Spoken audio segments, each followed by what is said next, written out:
I never believed a joke could destroy a marriage. Not a cruel one, just a careless, impulsive comment that slipped out and landed between us like a bomb. My name is Laura, and I was married to Daniel for 8 years. We weren't perfect, but we were stable. Or at least that's what I kept telling myself. Daniel was quietly confident, not flashy, not loud. He showed up.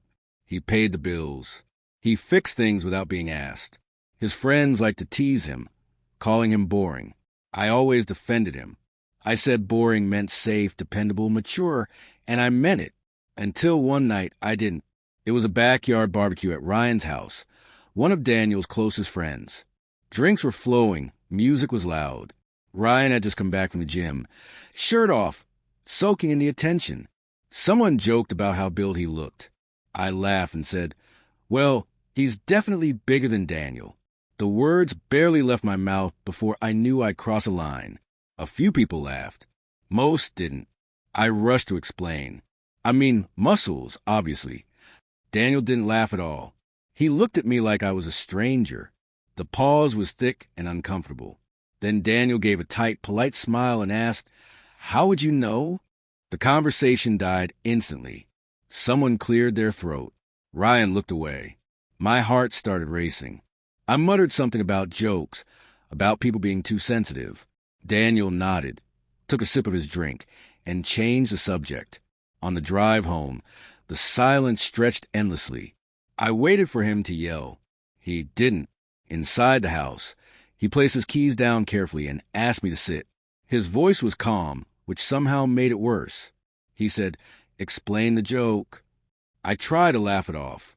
He didn't smile, embarrassed and defensive. I doubled down. I said it wasn't a big deal. That men joke like that all the time. That he was overreacting. Something shifted in his eyes, not anger, disappointment. He said, "I've spent 8 years making sure you felt respected. Tonight, you made me the joke." I had no response.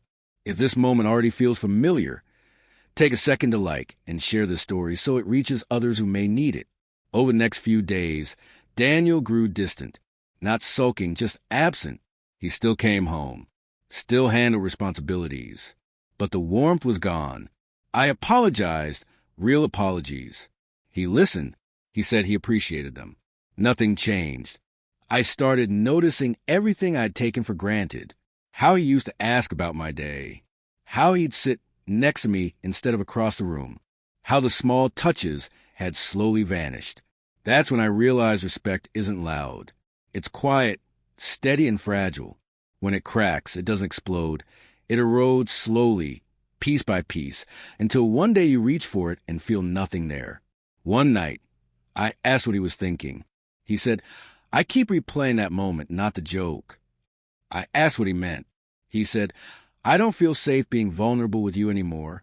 That word, safe, hit harder than any insult. I wanted to argue, but I stopped.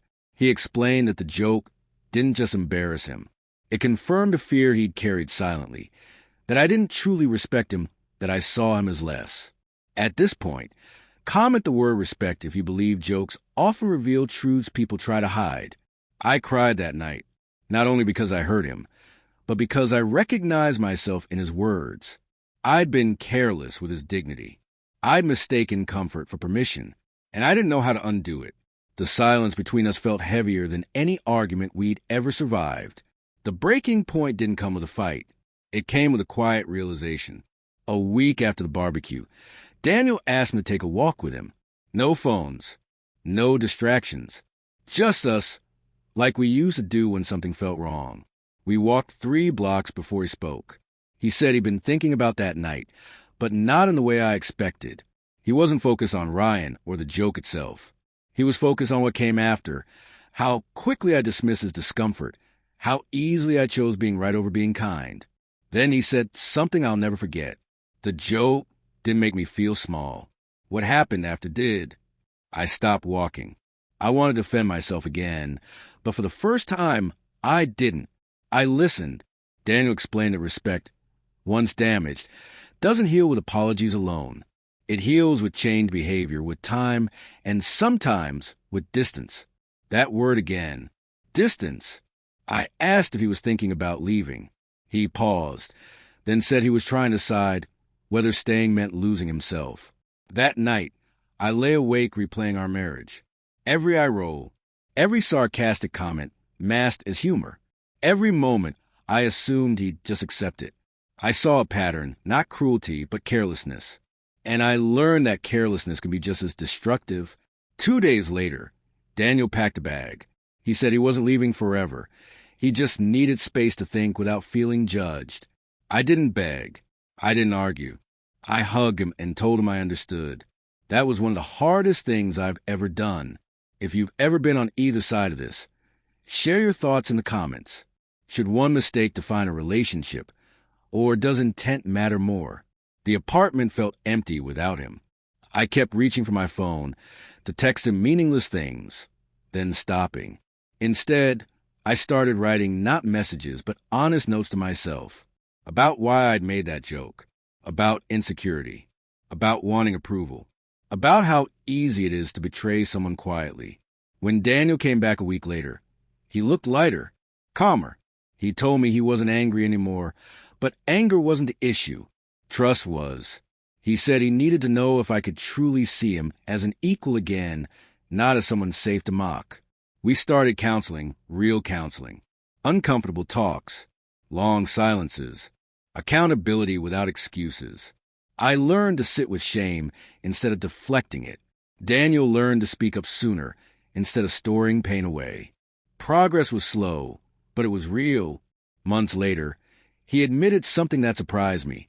He said the joke forced him to face something he'd avoided for years, that he'd allowed small acts of disrespect because he feared conflict. In a strange way, my mistake became a mirror for both of us. Not every story like this ends the same. Some jokes end marriages. Sometimes silence causes more damage than words ever could.